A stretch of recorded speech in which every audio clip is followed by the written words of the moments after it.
Okay, so thanks again, everyone, for joining us this afternoon for the New Jersey Paid Sick Leave Law webinar. We have on the line our Director of HR Services, Jason Zahn, along with our Director of Operations, Graham Watts. So I'll just let you guys know what we're going to be looking into today. Jason Zahn's going to take us through the HR and legal overviews of the new law, and then he's going to turn it over to Graham Watts, where we're going to go into a custom column report that you can track your accruals with, along with the add-on module, which is accrual tracking for an automated integrated solution. And then we'll open it up to questions and answers at the end, so feel free to drop any of those questions that you have as they rise along the presentation. At the bottom of your screen, it says little Q&A, and we'll get to those at the end. So now I'm going to go ahead and open it up to Jason Zahn.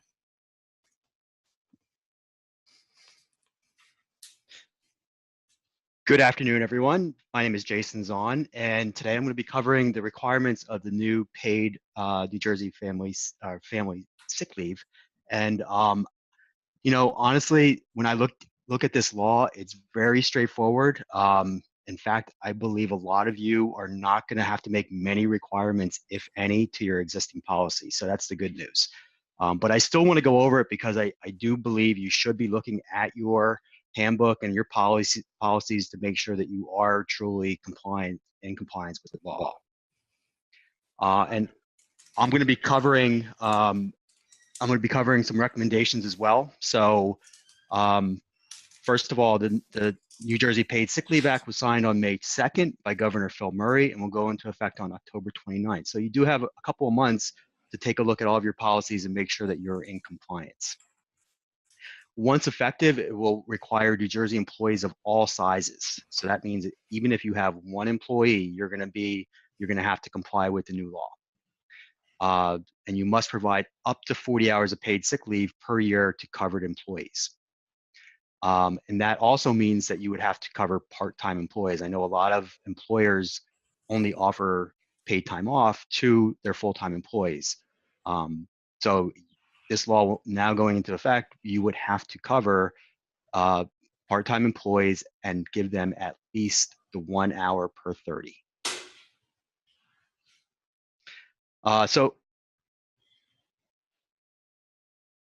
Liz, can you go back? Mm-hmm. One more? Okay, good. So right now is the time to start preparing to ensure your policies and practices are compliant with the act. So again, you have about 3 months to make sure everything's buttoned up. So you don't want to wait to the last minute, you want to start looking at them as soon as possible. Okay. So who is covered? Covered employees, it's actually easier to answer this on who it excludes.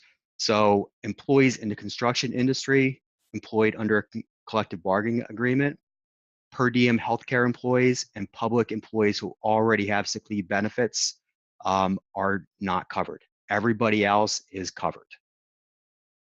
So who are covered employers?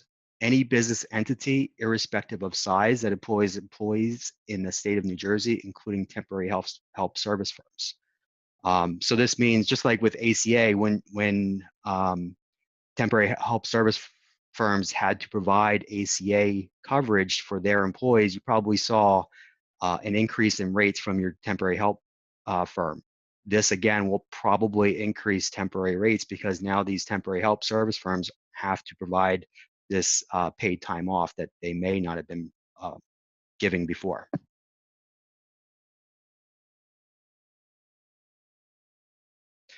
Okay, so how is leave accrued? So there's an accrual period. So employers are required to designate any period of 12 consecutive months as a benefit year. So this could be, it could be a calendar year, it could be any 12 months that you decide. Our recommendation is to keep whatever your current PTO benefit year is today, is to keep that when you're considering for the sick time leave. Okay, so if you do have a calendar year, the recommendation is to keep the calendar year for the benefit year for the New Jersey paid sick leave. You cannot change the established benefit year without notifying the New Jersey Department of Labor and Workforce Development. So once you set it, you're pretty much stuck with it. And if you decide to change it, you'd have to contact them first. Current employees begin accruing sick time on the effective date. So October 29th is when all employees will start accruing sick time. New employees hired after the effective date. So if they're hired after October 29th, then they start accruing on their first day of employment. So the accrual limits, the act says that it's up to 40 hours. So it's 1 hour for every 30. So if you do the math, somebody who is scheduled to work 2,080 hours a year, which is basically a full-time person, that comes out, if you do the math, it's 1 hour per 30. That's about 69 hours of sick time. But what the law says is it's a max of 40. So when you're setting up your accrual policies, you want to make sure that it's 1 per 30 up to a max of 40. You do have the option as an employer to front load your 40 hours at the beginning of the benefit year. So if you wanted to say, if your benefit year was January 1st through December 31st, you could say, I'm going to give everyone 40 hours at the beginning of the year, and then I don't have to worry about the accrual. The only thing I caution you on if you decide to front load is your part-time employees, because some of them may not be working enough hours to get the 40 hours at the, if they were worked the whole year. So you really just want to make sure that if you're going to front load, you're only giving the 40 hours to those employees that you know are going to accrue at least 40 based on the 1 per 30 formula. Employers with existing pay time off policies, PTO, vacation days, sick day, you can utilize these policies and that will satisfy the requirements of the Act. This is very important. A lot of employers are thinking that they have to, oh, I now have to put in a sick time policy when I already have a PTO policy. The answer is no. As long as you're providing at least 40 hours per year for all of your employees, that includes part-time employees as well, you don't have to change the name of the policy. Okay, so you can keep the name of the policy as PTO as long as you're providing at least the 40 hours. However, I'm going to get to this with the carryover. There are some additional rules that you have to make sure that you have in place if you are going to utilize your current policies.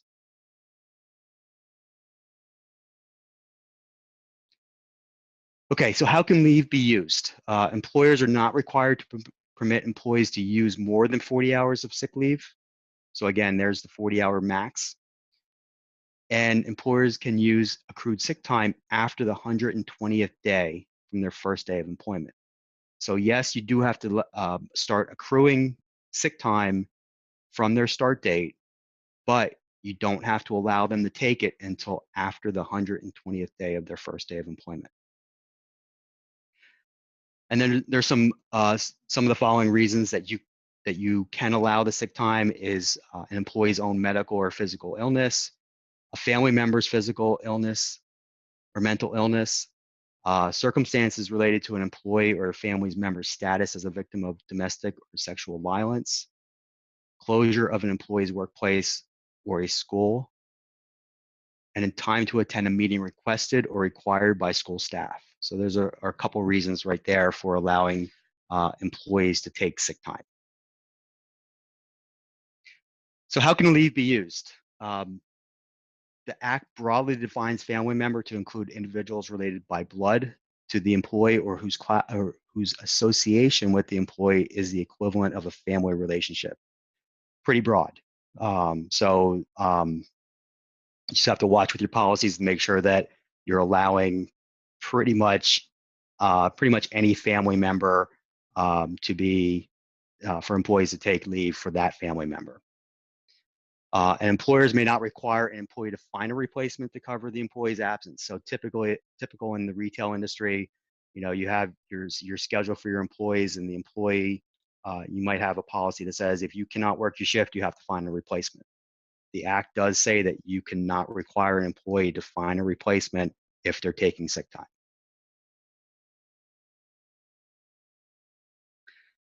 So what rules govern carryover and payout? So you have your maximum carryover, which was mentioned. You're not required to permit employees to carry over more than 40 hours. Okay. But you do have to allow it. So you have an option though, Employers may offer to pay employees for their unused accrued sick time in the final month of the benefit year. So let's just say January 1st, you gave all your employees 40 hours. They're all full-time employees, so you gave them all 40 hours, and it's December, and they have each employee has a balance that that you would then either offer them to carry over, or you would offer to pay them out.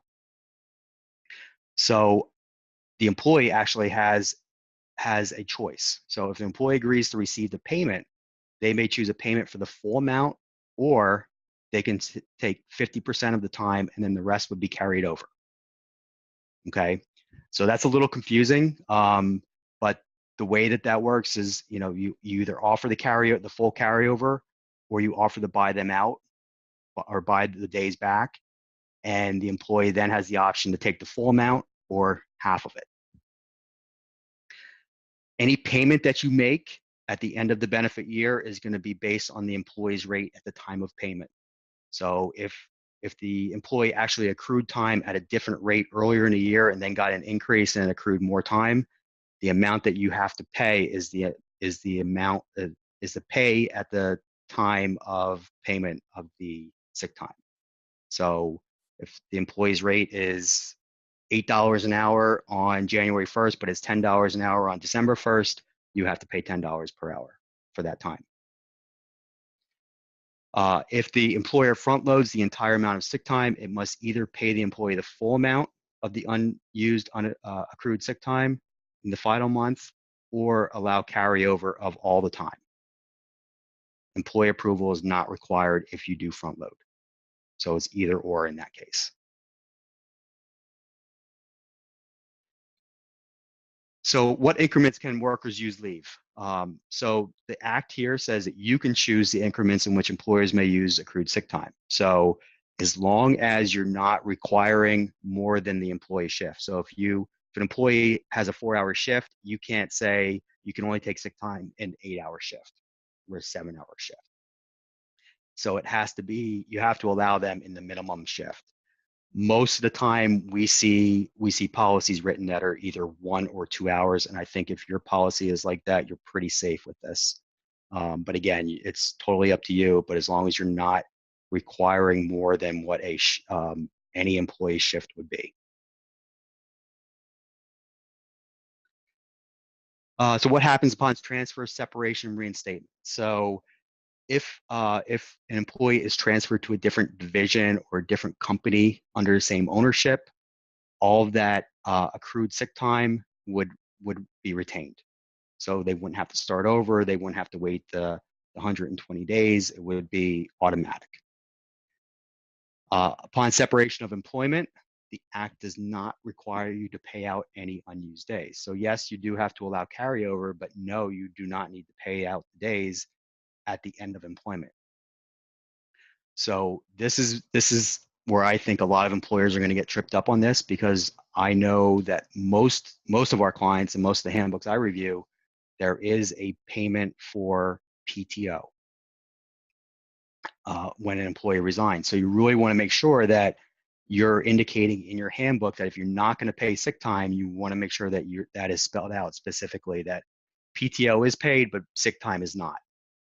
Our recommendation is to keep your policy the same. So if you're already in compliance with your PTO policy and you pay out PTO if somebody leaves the organization, our recommendation is to also pay out the sick time as part of that, so you don't have to change your handbook or change your policies. Reinstatement of employment. So if you lay off an employee and in 4 months you call them back and they come back, all of their sick time is reinstated. The only exception in this case would be is if you did pay out the PTO, you would not have to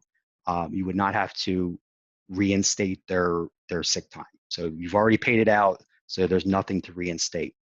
But if you did not pay them that sick time and then they come back within 6 months, all the sick time that they accrued before they were laid off has to be reinstated when they return.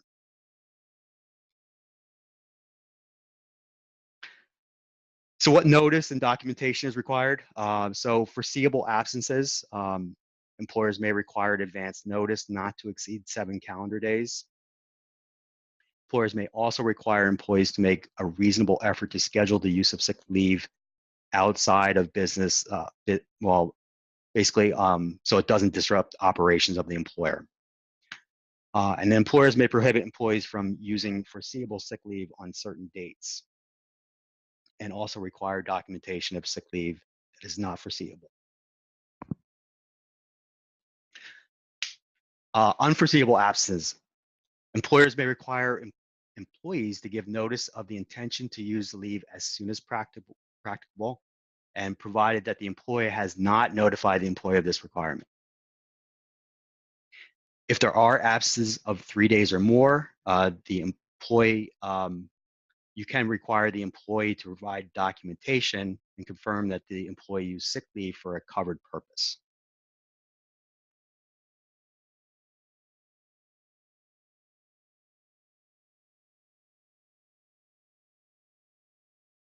Liz, can you go to the next one?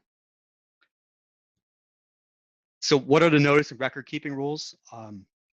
Employers must post notification of employees' rights under the Act and provide employees with a written copy of the notice within 30 days after the department has issued a model notice, and each time thereafter when an employee is hired or requests such a notice. So those of you who have our Poster Elite service, you're going to get a you're going to get an update to your poster, so you can apply that update on your poster. And at the beginning of the year, I am certain that New Jersey will have a new poster and that this will be on your new poster. So that will meet the notification requirements for all employees. Each new employee must receive a copy of the new law. So that's going to be coming out from the department. And then once that comes out, you're going to get notification from Beyond Pay, so you can make that part of your new hire paperwork going forward. Employers must retain records documenting hours worked by employees and paid sick time taken by employees for a period of 5 years. So that's really important, that if you're not doing that now, you want to make sure that you are documenting the hours worked and the sick time accrued and the sick time taken. So what should you do now? You should review your paid time off, your vacation, or other paid leave policies to determine if you would have to implement a paid sick time policy for any of your employees or amend your policies.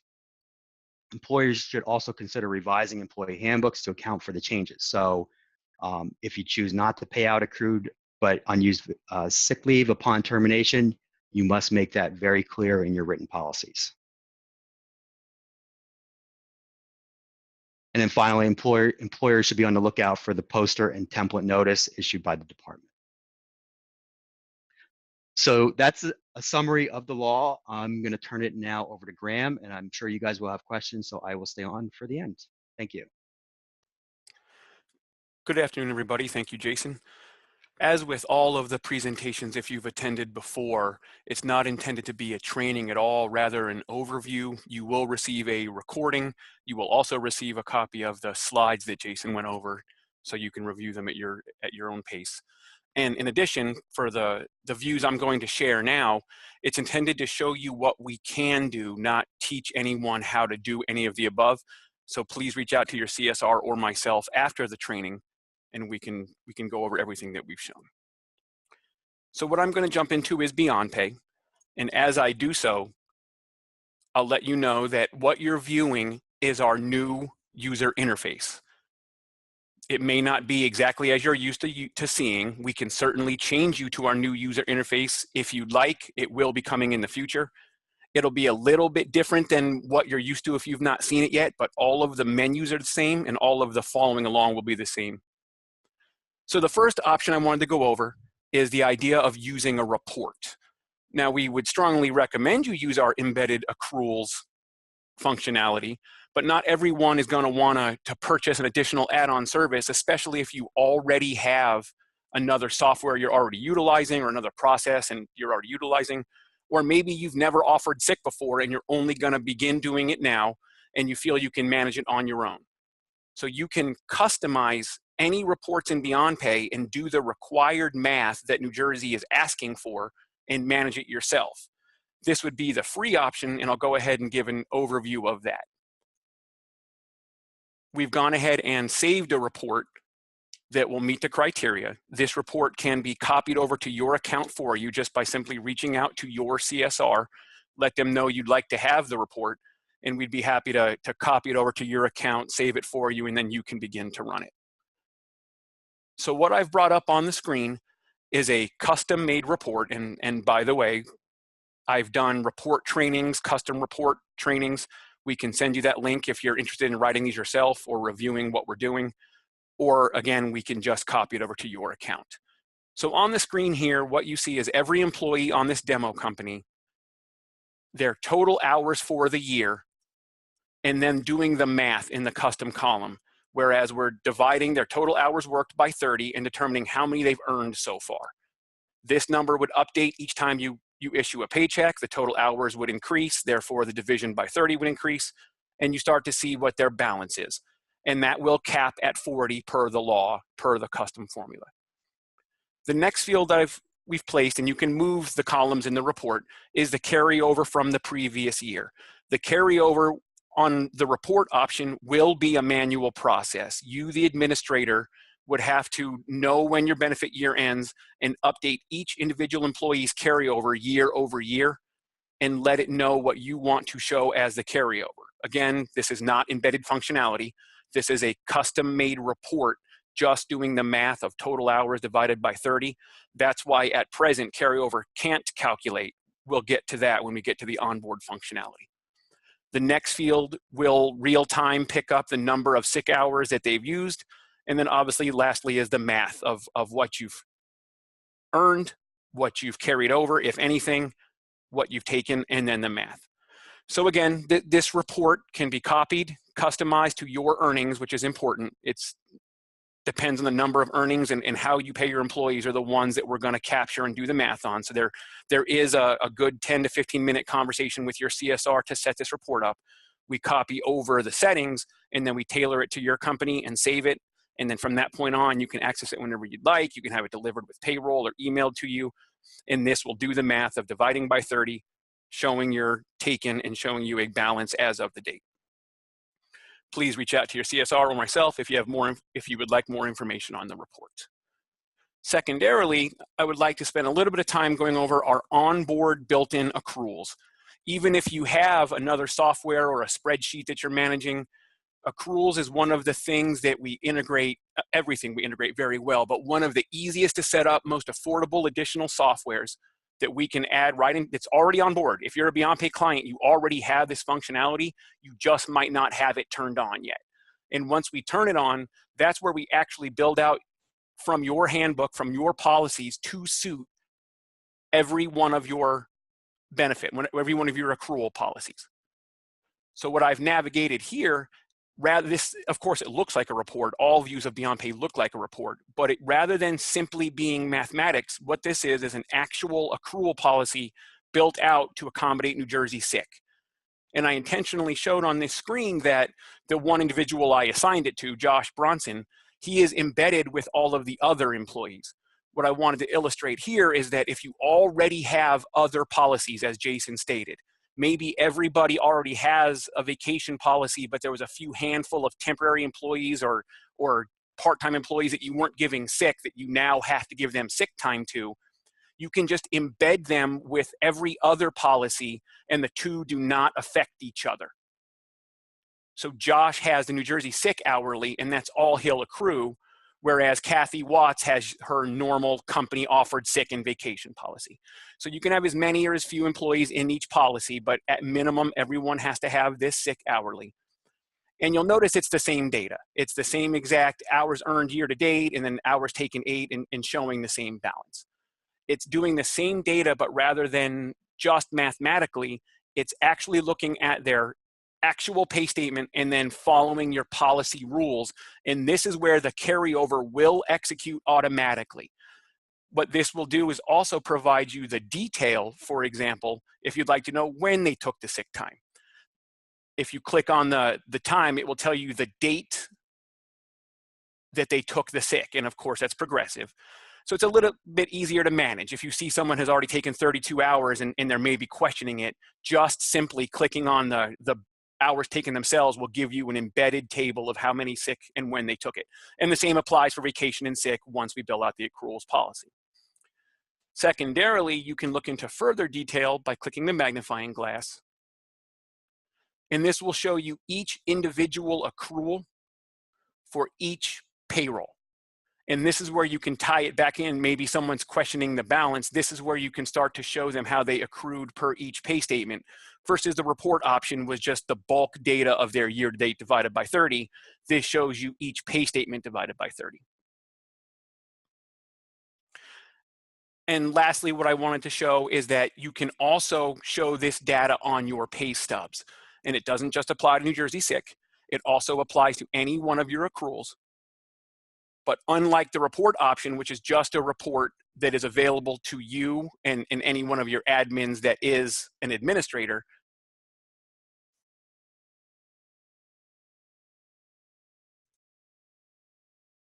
when you set up accruals with the onboard functionality, you can push it to their pay stub so that the individual employee can see what their balance is and when they're accrued to. It's the same data, but they don't have to check with you or wonder what their balance is. It will push to their pay statement.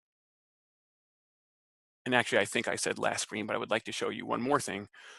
The last option I'd like to show you is that when you're using accrual policies, you can have your employees requesting through the system. At its core, Beyond Pay is a web-based service. It's intended for both you and your employees to be using it.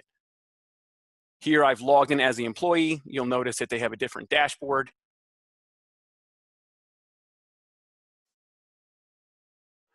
And assuming this is now the employee at their desk, what they're doing is they're going to request a day off. It shows their balances to them from anywhere they can access the internet with their credentials, and they can just simply request the day off, and it will send a notification to whomever their manager is designated by you.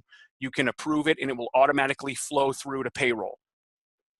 It's one of the many added features of accruals. So in summary, I would like to say that the report is certainly available. Beyond Pay is here to help you. We understand this rule was passed by New Jersey. We certainly don't want to force you to buy a product to be able to help manage your business. So that's why we have the report only option.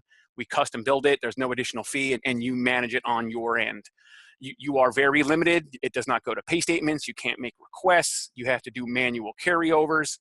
And we can't determine the wait period, the 120-day wait period. It will just kick in immediately, as it's not a policy. It's rather a report doing math. Once everybody's over 120 days, the report becomes accurate. The other option is setting up the accruals. It's very affordable. Depending on your other products, we are willing to bundle it and work with you. Please do reach out to your CSR or myself directly and let us know. And it's not just the sick policy. It's any of the policies, and it's an infinite number that we can set up for you. If you'd like us to build those to suit, and please do reach out. So with that, I will turn it back over to Liz, and we can open up for any questions and answers. Perfect. Okay, so I have a few questions that did come through. The first being, this one's directed towards you, Jason, I believe. How are temporary employees handled who are on their own payroll, not through a temporary agency, like summer interns? That's a great question. So the Act does include them as well. So just because you're not paying them through a temporary service, you're paying them on your own, you would still have to give them sick time. So you'd have to accrue the sick time. More than likely, if they're not going to work for 120 days, if that's going to be your rule, that you're going to have to make them wait 120 days to use it, most interns are not going to hit the 120 days. So, but you would still have to accrue it, and then you'd have to track that in case they do return within 6 months. Great. Another question is, do all policies have to start on January 1st? No, they do not. All policies can be custom tailored to your benefit year. If you opt for the report option, it can only start on one date. So that makes it a lot more difficult because every employee you have is calculating from one date and time. either January 1st or whatever you've determined to be your benefit year. But when you set up accrual policies, you can have infinite number of options per policy. For example, maybe each individual person is their own policy year based on their hire date or a seniority date. So it's fully customizable once you get it into accruals. It is not customizable when you're running a report version, which is intended just to cover the New Jersey sick. Okay, perfect. Another one that came in says, with carrying over time, do we have to carry over sick time separate from other paid time off, or can we do it with bundled with our paid time off? I believe, Jason, you want to field that? I'd be happy to answer. So if I understand it correctly, so if you have just a PTO policy and you do not allow carryover of that, you would now need to allow carryover of at least 5 of those days. Hopefully I'm getting that question correct. But you do not need to designate which carryover was which carryover, as long as they're allowed to carry over time that applies to all of the other rules of usage when someone in your family or yourself is sick. That is correct, yes. Here's another question. It's a little bit specific, but I think it may pertain to several other clients. It says, we have a policy that the employee must be on board for 90 days before they are allowed to take PTO or a sick day. Will this new law override that? You can always be better than the law. So the law says 120 days to use. So you can always be better than that to use. But you have to start accruing sick time from day 1 of employment. So if you don't start accruing for 90 days, you now have to start accruing at day 1. Perfect. Okay, that's all that we got so far for questions. Oh, one more. Question is, we do allow carryover. Do we need to carry over an additional 40 hours or whatever sick time is left in addition to the other time paid off, other paid time off? No, as long as your carryover policy allows for at least 5 days, then you're fine. You don't have to change that carryover rule. So no addition to that. Fantastic. Well, thank you, everybody. In conclusion, I'm somewhat repeating myself. Both myself and Jason Zahn are always available. We would love to have a consultative conversation with you, Jason, on the HR side and making sure your handbook is up to date and that your policies are up to date, and myself with all things beyond pay and the functionality of our reports and particularly our integrated accrual policies. I'd be happy to consult and just have a conversation with what your policy is and let you know just what our pricing is and just how easy it would be. And you can also reach out to your CSR at using support at beyondpay.com. Fantastic. A few other questions came in, but we'll have Graham, Jason, or your CSR reach out to you personally to get those taken care of. At this time, we're going to go ahead and conclude the webinar. You will each get a recording and some resources for the accruals module, just so you have those on hand and you can move forward if need be with however you'd like to be tracking these accruals once the law goes into place. Thank you. Okay, thank you so much. Thank you, everyone.